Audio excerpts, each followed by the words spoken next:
오늘은 신명기의 말씀을 가지고 다시 시작하신 하나님이란 제목으로 하나님 말씀 함께 나누도록 하겠습니다. 여러분은 성경이 뭐라고 혹시 생각하세요? 되게 신비로운 책처럼 혹시 느껴지십니까? 저는 어렸을 때는 그랬어요. 그리고 그 성경책이 또 테두리가 되게 붉은 색이었잖아요. 근데 시중에 나오는 책 중에 어떤 책도 테두리가 붉은 책은 사실은 없었거든요. 그래서 유난히 그 책이 눈에 들어왔고 또 유난히 좀 신비해 보이기도 했고 그랬던 것 같아요. 그런데 사실 성경은 이야기입니다. 그래서 성경을 드라마로 이해하거나 물론 그게 다는 아닌데요. 성경을 이야기나 드라마로 이해하면 훨씬 좀 하나님 말씀이 더 깊게 이해되는 부분들이 있습니다. 근데 그냥 이야기가 아니라 살아계신 하나님과 또 살아있는 인간 사이에 주고받는 여러 가지 일과 사건들, 또 그 일과 사건을 둘러싼 하나님의 마음과 생각, 또 그 앞에 선 인간의 또 반응과 태도들이 마치 거미줄처럼 얽히고 설켜 있는 하늘의 이야기입니다. 그리고 하늘의 이야기인 동시에 땅의 이야기이기도 하지요. 그리고 과거의 이야기이기도 하고 동시에 지금의 이야기이기도 하고 또 나아가서는 미래의 이야기이기도 합니다.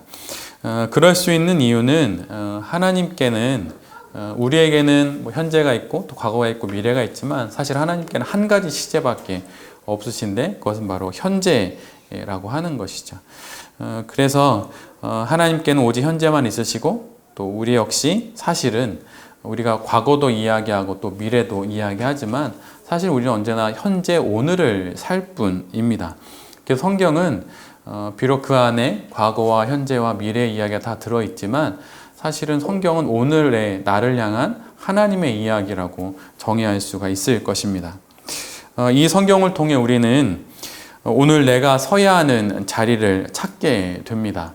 몸과 마음 또 우리의 존재가 자리하고 살아야 하는 장소를 찾게 되지요. 그리고 그 찾은 자리에서 현재를 살게 됩니다. 여러분은 말씀을 가까이 하면 가까이 할수록 내가 어디에서 어떻게 살아야 하는지가 좀 명확해지십니까? 아니면 성경 속 이야기로만 이렇게 가득 차서 이렇게 마치 붕 약간 뜬 그런 삶의 자세로 혹시 삶을 살아가시나요? 성경을 많이 알면 많이 알수록 사실은 현재의 삶에 대해서 더 명확하게 자리매김하게 됩니다.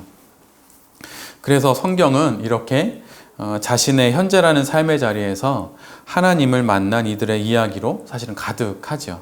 세월이 지나 비록 우리에겐 과거로 다가오지만 그 당시 그들은 언제나 현재라는 삶의 자리에서 하나님을 만났던 사람들입니다. 그리고 그 앞에서 언제나 사실은 다시 시작하신 하나님을 만났고 또 그 이야기가 성경 속에서 연속적으로 이어져 나옵니다. 창세기로 하나님은 당신의 역사를 시작하시죠. 이 땅에서 그렇게 시작하신 하나님께서는 아담과 하와의 범죄로 인해서 모든 것이 막혀버리는 때를 맞이하게 되십니다. 근데 그때 하나님께서 아브라함을 다시 통해서 다시 당신의 역사를 시작하시죠. 또 요셉 이후에 애굽의 노예였던 당신의 기업인 당신의 백성들을 모세를 통해서 탈출을 시키시고 가나안으로 또 인도하시면서 다시 시작하십니다. 가나안으로 가는 길에 이스라엘이 범죄를 하자 그들을 광야로 보내시며 또다시 시작하십니다. 모세의 뒤를 이어 이제는 여호수아를 통해 다시 하나님 역사를 시작하시고 다시 가나안 정복을 이루어 가시죠. 그러나 또 이스라엘은 가나안에 정착하여 죄를 짓습니다. 이방신을 따라가지요. 그러자 하나님은 또다시 사사들을 연이어 보내셔서 또다시 시작하십니다. 그리고 여러분 예언서와 역사서를 어떻게 읽으시나요? 사실은 예언서와 역사서를 읽다 보면 그것은 사실은 하나님께 순종하고 또 때로는 불순종했던 왕들의 이야기인데 그들 앞에서 역사를 날마다 다시 시작하시는 하나님과 또 이를 위해 쓰임받는 선지자들의 이야기들입니다. 그리고 신약으로 넘어오면 하나님께서 직접 성육신 하심으로 다시 시작하심의 정점이요 끝을 이루시죠. 복음서를 읽다 보면 모든 것이 끝났다고 이제는 죽는 것만이 답이라고 여기는 사람들이 많이 나옵니다. 그런데 그저 죽기만을 기다리는 이들에게 예수님이 찾아가십니다. 그리고 이들에게 이렇게 말씀하시죠. 아직 끝난 게 아니다. 너는 다시 시작할 수 있다. 이렇게 말씀하십니다. 예수님께서 복음서에 첫 번째로 이적을 베푸셨던 그 기록은 가나 혼인잔치이죠. 잔치의 흥이 깨진 바로 그 순간 하나님께서 잔치를 다시 시작하게 하십니다. 예수님께 만약 호를 붙인다면, 그리고 하나님께 만약 호를 하나 붙인다면 저는 그 호는 다시라고 붙일 수 있을 것 같아요. 다시 예수님, 다시 하나님이라고 해야 하지 않을까 싶을 정도입니다. 오라비를 잃고 죽음의 기운에 휩싸여 있는 여인들에게 찾아가신 주님이 하신 말씀을 한마디로 하자면 다시 시작하거라 라고 하는 말씀이죠. 죽음도 예수님의 다시 시작하심을 막을 수는 없었던 거예요. 죽음은 보통 우리에게 완전한 끝, 더 이상 희망이 없고 모든 것이 종결된 것이라고 하지만 죽음, 이 완전한 끝조차도 하나님께서는 예수님께는 결코 끝이 될 수 없었던 것이죠. 죽음, 이 완전한 끝을 의미하는 이 사망의 선포 앞에서, 죄가 쏜 사망의 화살 앞에서 예수님은 이렇게 말씀하십니다. 이렇게 끝나지는 않는다. 다시 시작할 수 있다. 이렇게 말씀하십니다. 우리 모두는 혈류병에 걸린 여인을 잘 알고 있습니다. 12해 동안 혈류병을 앓았죠. 근데 12해 뭐 이렇게 문자적으로 보면 그런가 보다 생각하지만 사실은 지금으로부터 따지면 2030년이 넘어가는 때예요. 그러니까 지금부터 2030년 그때까지 아파야 하는 것이죠. 혹시 12해 정도 이렇게 아팠던 기억이 있으신 분 혹시 있으십니까? 이거는 한 인간에게 있어서는 거의 삶의 희망이 없는 시간입니다. 저희가 사실은 아내하고 저랑 결혼을 해서 5년 동안 아이를 못 가졌어요. 근데 사실은 모든 결혼한 사람들이 결혼하면 아이는 그냥 갖는 걸로 생각을 하잖아요. 근데 아이를 못 가졌습니다. 한 5년 정도였죠. 근데 그때 아이가 하도 안 생기다 보니 여러 일들을 이제 하게 됩니다. 근데 그때 사실은 제 기억 속에 있었던 한 장면은 무엇이냐면 아내가 이렇게 아이를 못 갖는 과정 속에서 물론 저에게도 원인이 있을 수 있고 둘 다. 근데 사실 둘 다 원인은 없었어요. 그런데 아내가 허리 디스크가 왔어요.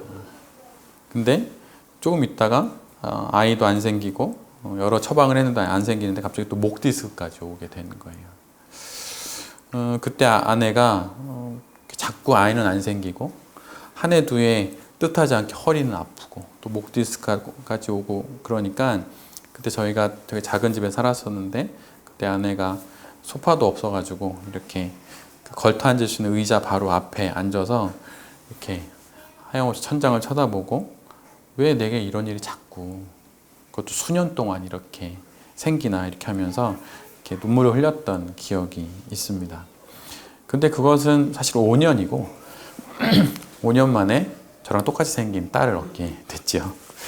근데 그 5년도 당사자에게는 엄청 긴 시간이란 말이죠. 근데 혈류병 걸린 여인이 12해 동안 아이를 못 갖는, 몸이 아프다고 하는 것, 몸이 아프고 이제는 돈도 이미 모든 치료비로 다 날린 상태고 형제와 가족으로부터도 철저히 버려진 그 12해의 삶을 여인이 산다고 하는 건 이것은 거의 삶의 끝을 살고 있는 것이죠. 삐딱하면 삶이 끝나는 상황인 거죠. 근데 이 여인에게 예수님이 찾아오십니다. 정확하게는 먼저 이 여인이 예수님을 찾아갔죠. 이 여인이 예수님을 찾아갑니다. 이 여인이 진정 원했던 것은 무엇일까요? 한마디로 정의하자면 다시 시작해보고 싶다는 거죠. 북한 아이들이 한국에 와서 공부를 하고 또 살아갑니다. 근데 그 아이들이 하는 말이 무엇일까요? 다시 한번 사람답게 살아보고 싶다는 거예요. 그런 기회가 내게 주어진다면 다시 한번 시작해보고 싶다고 하는 것이죠. 돈을 더 많이 버는 것도, 가족과 함께 하는 것도, 건강해지는 것도 사실 이 여인에겐 그 다음이었어요. 그 여인이 진정 원하는 것은 다시 살아보고 싶다는 겁니다. 사람답게 한 번만이라도, 단 하루라도 사람답게 한번 살아보고 싶다고 하는 것이죠. 그런데 바로 그 바람을 갖고 여인은 예수님을 찾아왔습니다. 그리고 그 여인의 바람처럼 그 여인의 믿음을 따라 예수님께서 그 여인의 삶을 다시 시작하시죠. 부활하신 주님을 만나는 자리에 없었던 도마를 우리는 모두 잘 알고 있습니다. 그래서 도마는 예수님의 부활을 의심하지요. 예수님의 옆구리와 못자국에 내가 손가락을 넣어보지 않고는 내가 믿을 수 없다 말합니다. 그런데 그런 도마를 예수님이 만나러 오십니다. 그리고 다시 도마에게 사도의 일을 시작하게 하시죠. 그리고 예수님을 만난 도마는 이렇게 말하죠. 나의 주님이시오 나의 하나님이시니이다. 의심으로 인해서 예수님을 믿지 못했던 도마에게 다시 찾아오신 예수님이 그 만남을 통하여서 도마로 하여금 다시 사도의 삶을 시작하게 하시죠. 그리고 순교 역사의 한 페이지를 장식하게 합니다. 이렇게 다시 시작하신 하나님의 절정은 우리 모두가 알다시피 십자가이죠. 십자가에서 주님이 하신 것은 무엇입니까? 죽음을 이기고 다시 살아나신 것입니다. 다시 생명이 되신 것이죠. 죽음조차도 예수님의 다시라는 명령을 거부할 수는 없었어요. 우리에게 죽음은 끝이지만 우리가 믿는 예수님께 죽음은 다시 시작하라는 명령을 들어야 하는 어둠에 지나지 않습니다. 날마다 새벽을 맞고 6일이 지나 주일마다 예배를 우리는 드립니다. 이것이 무엇일까요? 이것은 새로운 시작을 우리에게 주시려는 하나님의 시간 속 선물입니다. 예전에 힘들고 어려운 일이 있을 때면 저는 사실은 명동성당을 가거나 아니면 서울대 병원 안에 있는 교회를 가곤 했어요. 제가 왜 그곳을 찾아가는 것일까요? 그것은 다시 시작해보고 싶은 마음이 있기 때문입니다. 마치 모든 것을 잃고 그제야 아버지가 계신 고향 땅으로 돌아가는 탕자처럼 어떤 모습이 되었든 다시 시작해보고 싶은 마음이 있기 때문이죠. 병원에 있는 교회에 가서 기도를 할 때면 매번은 아니었지만 대부분 한두 명의 기도하는 분들을 그 예배당 안에서 볼 때가 많았습니다. 그들이 왜 그곳에 있을까요? 잃어버린 건강을 다시 회복하고 다시 시작해보고 싶은 마음이 있기 때문일 것입니다. 다시 시작할 수 있기를 원하기 때문이죠. 그래서 예배의 처소는 새롭게 시작할 수 있도록 주님께서 주신 그런 공간의 선물이기도 한 것이죠. 우리가 일주일에 한 번 이렇게 나와서 함께 이곳에서 모여서 예배를 드리고 또 함께 같은 시간 속에서 주님을 경배하고 주님을 찬양하는 것은 하나님께서 우리에게 다시 시작할 수 있는 시간과 공간의 선물을 주시는 의미입니다. 오늘 주님께서 우리를 이날 이곳에 부르신 이유 역시도 그래서 마찬가지이죠. 다시 살아보라고, 다시 시작하라고 우리를 이곳에 부른 것입니다. 회개의 다른 뜻이 무엇일까요? 그것은 다시입니다. 회개의 또 다른 뜻은 다시예요. 실수할 수 있습니다. 우리 아까 어린이 예배 드릴 때 아이들이 그랬잖아요. 회개했는데 또다시 실수한다고. 그런데 하나님께서는 그 회개의 의미를 우리에게 다시 일깨워 주시는데 그것은 다시라는 거예요. 다시 실수해도 괜찮다. 실수할 수 있다. 그러나 다시 하면 된다. 이런 거죠. 그 실수 앞에 후회하지 말고 회개하면 된다고 말씀하시는 것입니다. 가룟 유다는 우리가 잘 알다시피 실수 앞에 후회하였고 그것으로 인생이 끝났지만 실수 앞에 회개하였던 베드로는 그의 인생을 다시 시작할 수 있었죠. 우리도 마찬가지입니다. 어떤 길을 선택하실 건가요? 후회로 인생을 끝내시겠습니까? 아니면 회개로 다시 시작하시겠습니까? 우리는 완벽하지 않기에 늘 실수합니다. 거의 실수는 마치 내 호주머니 속에 증명사진처럼 그렇게 내 곁에 언제나 항상 있죠. 그러나 그 실수 앞에 언제나 두 가지의 길이 있음을 기억해야 합니다. 후회로 끝내는 것과 회개로 다시 시작하는 것이죠. 회개, 즉 다시 시작하는 삶을 살기 위해서는 그런데 삶을 재편하는 것이 필요합니다. 예수 그리스도의 이름이 더 잘 들릴 수 있도록 지금 여기서의 삶을 재편해야 하는 거예요. 내 삶의 재편은 그래서 오늘 이곳에서 시작되어야 하고 오직 또한 나만이 할 수 있습니다. 내 삶의 모든 주도권을 가지신 하나님, 그분의 날개 아래에서 주체적인 내가 내 삶을 재편할 수 있는 것이죠. 오스왈드 챔버스의 책을 읽다가 제가 이런 부분을 만나게 되었어요. 그 부분을 잠시 읽어드리면, 정리해서 읽어드리면 다음과 같아요. 예수님을 믿으면 또 구주로 받아들이면 하나님께서 우리에게 넣어주시는 것이 있는데, 그것을 표현하자면 유전 형질이라고 하는 거예요. 좀 설교에선 등장하기 좀 낯선 표현인데, 예수님을 믿고 또 예수님을 구주로 받아들이면 하나님께서 우리 안에 어떤 유전 형질을 넣어준다고 하는 것입니다. 그렇게 유전 형질로 표현될 수 있는 것을. 근데 그것은 바로 무엇이냐면 예수 그리스도 안에도 있던 것인데 바로 책임 있는 순종이라고 하는 거예요. 예수님이 십자가 앞에서 주체적인 사람으로, 존재로 십자가를 받아들이고 수납하였듯이 그렇게 하나님 앞에서 주체적으로 책임 있는 순종을 할 수 있는 것, 그것이 바로 우리 안에 예수님을 믿으면 생겨난다고 하는 것이죠. 그래서 예수님과 같은 유전 형질을 우리가 갖고 있을 때 우리는 하지 못할 일을 하고 견디지 못할 일을 견디며 시작하지 못할 상황에서 다시 시작하게 된다고 하는 것입니다. 거듭남이 무엇일까요? 신학적으로 또는 어떤 다양한 신앙의 용어로 설명할 수 있겠죠. 그런데 거듭남이란 내 안에 예수 그리스도와 같이 책임 있는 순종이 생겨나는 거라고 말씀드릴 수도 있어요. 그래서 그 책임 있는 순종을 따라 하지 못할 일을 하고 견디지 못할 일을 견디며 시작하지 못할 일을 다시 시작하게 되는 것이죠.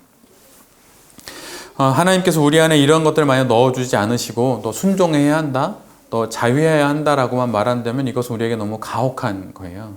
우리에겐 그럴 능력이 없기 때문입니다. 우리는 우리의 힘으로 다시 시작할 수가 없어요. 그러나 우리가 다시 시작할 수 있는 이유는 우리 안에 하나님께서 그렇게 책임 있는 순종을 넣어주시기 때문입니다. 그래서 사람은 할 수 없지만 하나님은 하실 수 있는 이것이 우리 안에 이루어지기 때문에 우리가 할 수 없는 일도 하고 할 수 없는 순종까지도 하게 되는 것이죠. 그래서 실은 신앙은 우리를 매우 주체적으로 만들게 됩니다. 어떤 거에 이렇게 종속되어서 누군가의 뒤에 자꾸 서게 만들지 않아요. 부모님의 신앙 뒤에 숨거나 자녀들의 신앙 뒤에 숨거나 그럴 수 없고 배우자의 신앙에 숨을 수 없습니다. 아이들하고 예전에 어떤 아이들이 즐겨보는 유튜브 만화를 보다가 거기서 한 대사가 나왔어요. 근데 그 대사가 거의 이렇게 어떤 성인의 말하고 큰 차이가 없게 들리더라고요. 그래서 아이들이 여러 번 반복해서 얘기했는데 그래서 무엇이었냐면 누군가의 뒤에 서서는 그 너머의 풍경은 볼 수 없다. 이게 만화의 한 대사예요. 근데 이것을 저희 아이들이 귀에 쏙 박혔는지 그 이야기를 하는 거예요. 근데 그 이야기를 할 땐 되게 담대하게 이야기해요. 마치 무슨 전쟁터의 장군처럼 누군가의 뒤에 서서는 그 너머의 풍경은 볼 수 없다. 뭐 이러면서. 근데 신앙도 그래요. 청교도들이 했던 이야기 중에 이런 말이 있습니다. 신앙에는 하나님에게는 손자가 없다는 거예요. 그게 무슨 말이냐면 하나님에게는 늘 자녀만 있는 거죠. 그래서 아버지의 신앙, 나를 잘 키워주셨던 나의 육신의 아버지나 어머니의 신앙 뒤에 숨어서 하나님의 손자가 될 수는 없다는 거예요. 신앙은 언제나 하나님과 1대1입니다. 그래서 1대1의 신앙 속에서 하나님 우리를 언제나 주체적으로 세우세요. 그래서 만약에 목사가 타락했을 때 그 목사를 보고 신앙을 버리는 건 온전하지 못한 거예요. 내가 믿었던 어떤 목사님이 돈 문제가 있거나 아니면 어떤 다른 문제가 있어서 윤리적인 문제로 인해서 내가 신앙을 버리는 것, 그것은 온당한 게 아니에요. 그럴 수도 있지만 하나님 앞에 주체적으로 나를 세우시는 그 하나님을 만난다면 그 상황에서 다시 시작할 수 있어요. 그것이 우리가 가지고 있는 믿음입니다. 그럼 그 믿음을 가지려면 우리의 삶이 재편이 되어야 하고 하나님 앞에 주체적으로 서야 해요. 우리 모두가 부모가 되어서 아이들의 신앙을 옆에서 마치 어떤 선생님처럼 도와주긴 하지만 그건 우리의 하나의 여러 역할 중에 하나일 뿐이고 실제로는 내가 하나님 앞에 1대1로 주체적으로 서야 하는 거예요. 그게 먼저입니다. 그래서 그 신앙 속에서 내가 책임 있는 존재가 되는 것이죠. 하나님은 우리로 다른 사람의 삶의 모습을 따라서 살라고 하지 않습니다. 언제나 다른 이의 삶은 참고고 참고 문헌이고 참조용일 뿐이에요. 어디 위대한 목사님의 설교집도 참고용입니다. 그것을 통해서 내가 나의 삶을 살아야 하는 것이죠. 그 모든 것을 통해서 내가 하나님 앞에서 살고 싶고 살아야 하는 그 삶을 지금 여기서 살아야 하는 것입니다. 그러기 위해 하나님 앞에서 주체적인 신앙이 되어서 예수 그리스도의 이름이 더 잘 들릴 수 있도록 삶을 재편해야 하는 것이죠. 믿음의 사람들의 모습을 한번 보십시오. 모세도 광야에서 하나님을 만남으로, 사도 바울도 회심한 후 광야에서 하나님을 만남으로 삶을 재편하기 시작했어요. 왜 광야로 가야 하는 것입니까? 하나님의 이름을 더 잘 듣기 위해서이죠. 저도 매일 큐티를 하지만 아침에 좀 늦게 일어나면 큐티를 나중에 하게 됩니다. 근데 큐티가 깊어지기가 너무 어려워요. 새벽에는 1시간, 1시간 반이면 충분히 깊어질 수 있는 영역이 있을 텐데 만약에 오후에 하거나 그러면 2시간, 3시간 하게 됩니다. 왜 그럴까요? 하나님의 음성, 예수 그리스도의 이름이 잘 들려지지 않기 때문이에요.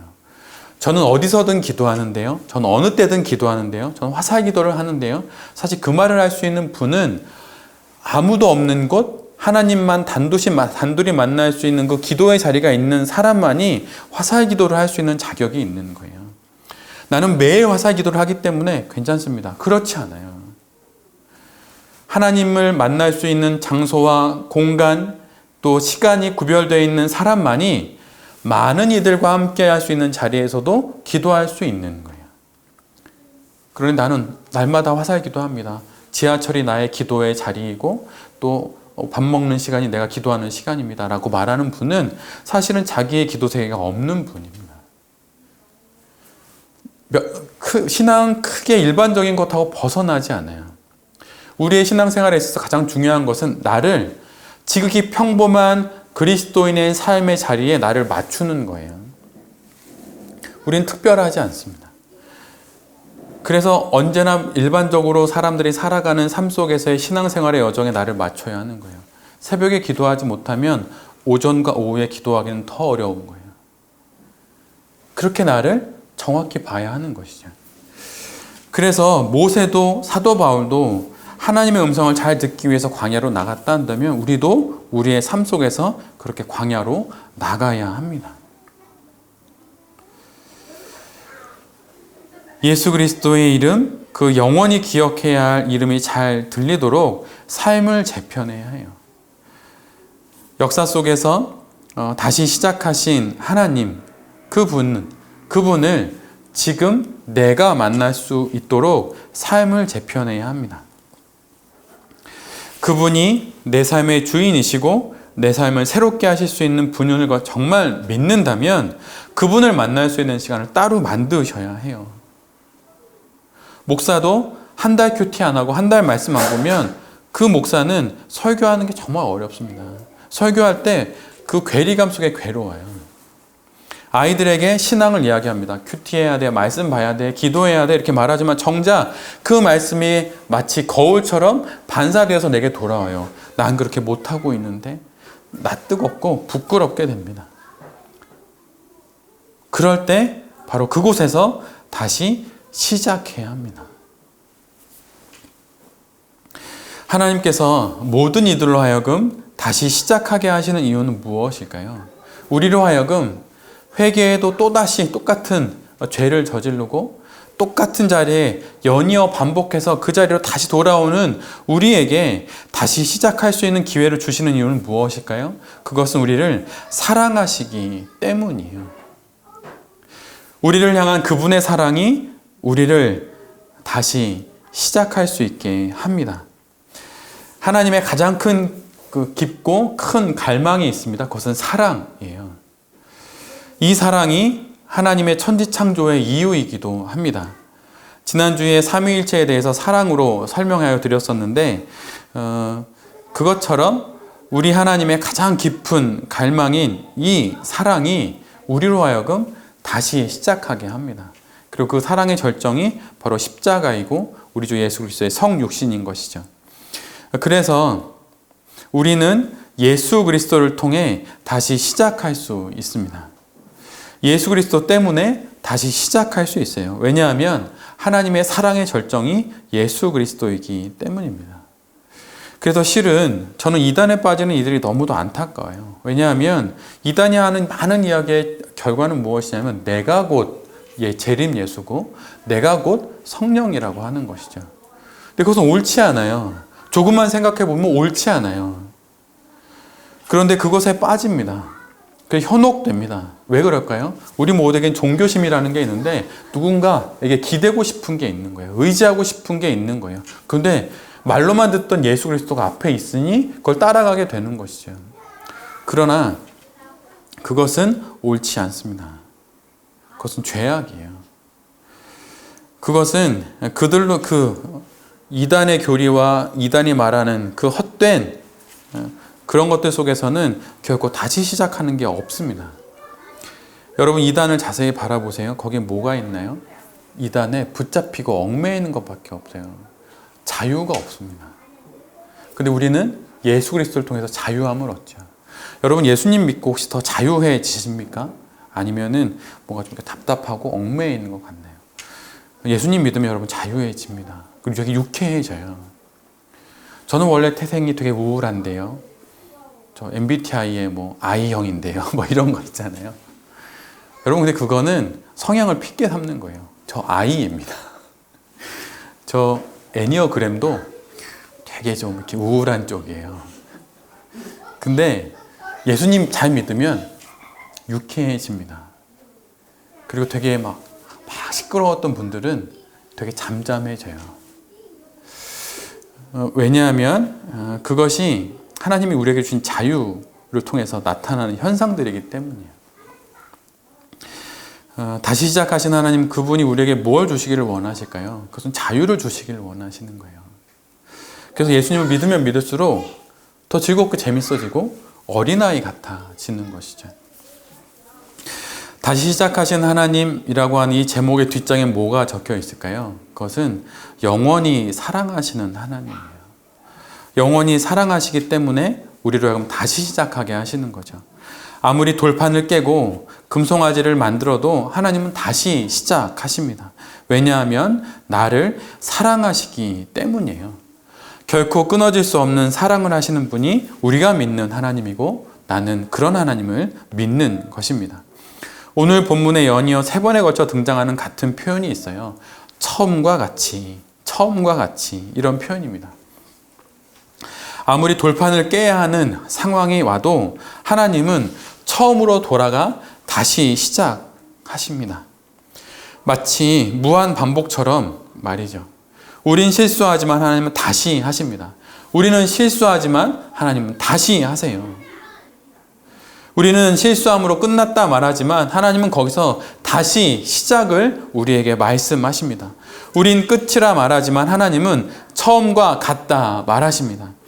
반복되는 상황과 현실에 모든 것이 사라져 버렸다고 말하지만 하나님은 처음에도 그러했다고 말씀하세요. 어둠과 혼돈, 아무것도 없는 곳, 오직 하나님 당신만 계신 곳에서 세상은 시작되었다고 말씀하십니다. 그러시며 다시 시작하라고 말씀하시는 것이죠. 우리는 실수로 모든 것이 어두워지고 혼돈에 빠진 것만 같아요. 그런데 하나님은 바로 그곳에서 시작하셨어요. 혼돈을 만나거나 어둠을 만나고 더 이상 희망이 없어서 정말 모든 것이 끝이라고 여기는 그 순간이 바로 하나님이 모든 것을 시작하였던 그 시작점임을 우리 모두는 기억해야 합니다. 우리도 그러기에 하나님 안에서 다시 시작할 수 있어요. 예수 그리스도 안에서 다시 시작할 수 있습니다. 나를 새롭게 시작하시는 하나님은 그래서 우리 모두를 새롭게 하실 것이고 또한 우리 모두를 통해 역사를 다시 시작하게 하실 거예요. 여러분 모세를 보십시오. 여호수아를 보십시오. 그리고 우리가 그냥 되게 감동적인 이야기나 신비로운 이야기로 읽게 되는 선지자들의 이야기들과 사도들의 그 이야기를 한번 읽어 보십시오. 그러면 사실 그들은 자신을 다시 시작해 하신 하나님을 만나서 결국은 세상을 다시 시작하는 일에 쓰임받게 되었습니다. 우리의 신앙은 결코 나만을 위한 신앙에서 끝나지 않아요. 여러분 이거 정말 잘 기억하셨으면 좋겠습니다. 가끔 제 커피숍에 갈 때가 있어요. 특별히 요즘에는 설교를 쓰거나 할 때 가끔 갑니다. 그런데 커피숍에 가보면 테이블에 앉아있는 가족들을 볼 때가 있어요. 물론 다 그런 것은 아니지만 특히 어린아이와 함께 온 부부를 이렇게 보게 되면 이런 모습을 적지 않게 보게 됩니다. 커피숍에 있을 때 엄마는 커피를 마시면서 스마트폰을 꺼내서 다리를 꼬고 스마트폰을 봐요. 그리고 그 대각선 자리에 아빠는 노트북을 펴놓고 영화를 봅니다. 그리고 그 옆에서 자신에게 눈길 한번 주지 않는 엄마와 아빠를 번갈아 바라보던 아이는 아무 말 없이 엄마 아빠가 테이블 위에 놓아준 스마트폰의 유튜브를 쳐다봐요. 제가 그것을 유심히 쳐다보는데 들어와서 40분, 50분 그렇게 있습니다. 그러다가 1시간 반쯤 되어서 짐을 챙겨서 나가죠. 가족이지만 아무런 대화가 없어요. 자폐아를 비하하는 건 결코 아닙니다. 저도 한때 지창근이라고 하는 자폐아 어린이하고 몇 개월을 지내야 했던 적도 있었어요. 그런데 한 표현으로 여러분 기억해 주셨으면 좋겠는데 현대를 가리켜서 현대의 그리스도인들은 자폐성 그리스도인 같다는 거예요. 뭐냐면 내 신앙만 괜찮으면 되는 거예요. 결혼하면 내 가정만 괜찮으면 되는 거예요. 그 범위를 벗어나지 못합니다. 그래서 예배를 드리지만 사실은 800명이 함께 예배 드리면 그 예배는 800명이 하나의 예배를 드리는 게 아니에요. 각자 예배를 드리는 사람이 한 곳에 모여서 그냥 동시에 800개 예배를 드리는 거예요. 왜 그럴까요? 예배 가운데 공동체성을 잃어버렸기 때문이에요. 그러니까 나만 괜찮으면 되고. 사실 제가 예전에 그 TV를 볼 때 제일 불편했던 그 예능 프로에서 불편했던 표현이 뭐냐면 이거였어요. 나만 아니면 돼. 물론 우스갯소리인데 전 들을 때마다 너무 불편했어요. 정말 나만 아니면 되는 것입니까? 그렇지 않아요. 이 시대의 많은 문제들, 많은 교회 문제들이 왜 그런가요? 내 교회만 아니면 괜찮다는 거예요. 내 신앙만 괜찮으면 된다고 하는 것이죠. 그런데 나만 알고 내 가족만 알고 내 교회만 아는 것은 나를 다시 시작해 하신 하나님의 뜻을 땅에 묻어두는 한 달란트 받은 자와 같은 그런 모습으로 이 땅에서 사는 것입니다. 내 신앙 안에 품고 있는 다른 이들과 공동체가 우리는 많이 있어야 해요. 저도 그렇게 넉넉한 형편은 이제는 아니지만 지금도 여전히 재정의 일정한 부분을 계속 지원하는 후원하는 사람들이 있습니다. 가끔 그런 생각 들지 않을까요? 그 후원 끊고 아이들 먹을 거 좀 더 챙겨줘야 되는 상황은 아니냐고, 좀 형편 나아지면 해야 되지 않겠냐고. 그런데 이것은 해야 되는 일이라고 생각이 들어요. 이것 때문에 내가 살 수 있고 이것은 어떤 형편이든 해야 한다고 저는 생각이 들기에 아내와 계속 이 일을 하고 있습니다. 저뿐만 아니라 우리 모두 그런 일을 계속 하고 있겠죠. 그런데 세상을 다시 새롭게 하시는, 다시 시작하시는 하나님을 알고 그분을 정말 믿는다면 세상을 새롭게 하는 그 일에 모세와 같이 여호수아와 같이 쓰임받아야 하는 것이죠. 그들도 많은 민족과 사람들 앞에 세워지는 그 일을 감당했던 사람들입니다. 우리 교회의 기도문 20개 중에 12번, 13번, 14번이 있는데 12번은 선교에 관련된 내용이고 13번은 우리 베이징 랩에 관련된 내용입니다. 그리고 14번째 기도문은 다음과 같아요. 갈라진 이 땅을 향한 하나님의 뜻을 이루어가는 교회가 되게 하소서. 독일 통일의 한가운데 교회가 있었듯 남과 북의 평화와 통일 가운데 하나님께서 맡기신 그 일을 감당하는 교회가 되게 하소서. 여러분, 사람이 언제 제일 아름다워지는 것 같으십니까? 그건 언제냐면 사람이 큰 정신 앞에 설 때 그 사람이 아름다워집니다. 그리고 큰 정신 앞에 설 때 그 사람의 큰 인물이 되는 것이죠. 여러분은 아이들을 어디 앞에 세우시나요? 큰 정신 앞에 세우십니까? 요즘 시대에 사라진 아이들을 향한 교훈이 하나 있어요. 훈육이 하나 있어요. 그건 뭐냐면 착한 사람 되라.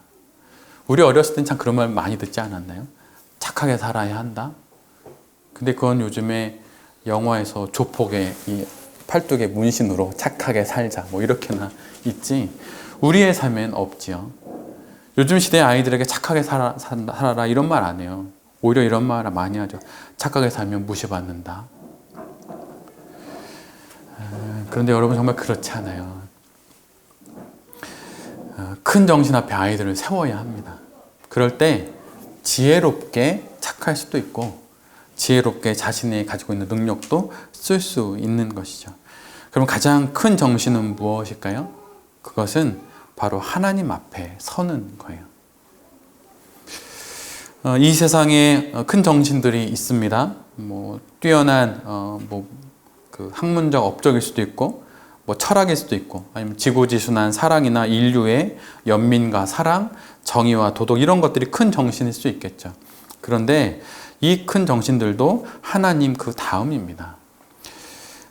예전에 아이들과 가정 예배를 드리다가 아이들과 이런 얘기를 나눈 적이 있어요. 이 한 문장을 함께 말했었는데요. 다윗이 아비가일을 만나서 그 나발이라고 하는 그 남편을 죽이지 않게 되는 장면을 이야기하다가 이런 이야기를 아이들에게 한 적이 있어요. 얘들아, 정의가 사랑에 담기지 않을 땐 그때는 잔인하게 된다. 아무리 정의롭지만 그것이 사랑에 담겨지지 않을 땐 그것은 잔인한 폭력이 될 수 있는 것이죠. 정의가 나쁜 것입니까? 정의도 좋고 옳고 바른 큰 정신임에 분명합니다. 그러나 그것으로는 부족한 것이죠. 그 정신이 더 큰 정신인 하나님 앞에 설 때 그것이 온전해질 수 있는 것입니다.